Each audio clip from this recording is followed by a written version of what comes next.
College ಮಕ್ಕಳಿಗೆ ನೀಡಲಾಗುವಂತಹ ಏನು ಲಸಿಕೆ ಯೋಜನೆ ಇದೆ ಅತ್ಯಂತ ಫಲಪ್ರದವಾಗಿದೆ. ಮಂಗಳೂರಿನಲ್ಲಿ ಕೂಡ ಮಕ್ಕಳಿಗೆ ನೀಡಲಾಗುವಂತ ಅದರಲ್ಲೂ ಕಾಲೇಜ್ ಮಕ್ಕಳಿಗೆ ಏನು ಲಸಿಕೆ ನೀಡ್ತಾ ಇದ್ದಾರೆ, ಇದಕ್ಕೆ ಒಳ್ಳೆ ರೆಸ್ಪಾನ್ಸ್ ಲಭ್ಯ ಆಗ್ತಾ ಇದೆ.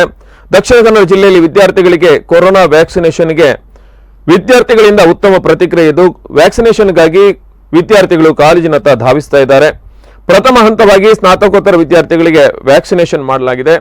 ಪೋಷಕರ ಜೊತೆಯಲ್ಲಿ ಕಾಲೇಜಿಗೆ ವಿದ್ಯಾರ್ಥಿಗಳು ಬಂದಿದ್ದು ಗರ್ಲ್ಸ್ ಮತ್ತು ಬಾಯ್ಸ್ಗೆ ಪ್ರತ್ಯೇಕ ಕೊಠಡಿಯಲ್ಲಿ ಲಸಿಕೆಯನ್ನು ನೀಡಲಾಗಿತ್ತು. ನಗರದ ರಥಬೀದಿಯಲ್ಲಿರುವಂತಹ ಸರ್ಕಾರಿ ಪ್ರಥಮ ದರ್ಜೆ ಕಾಲೇಜಿನಲ್ಲಿ ವ್ಯಾಕ್ಸಿನೇಷನ್ ಅನ್ನು ಹಮ್ಮಿಕೊಳ್ಳಲಾಗಿತ್ತು.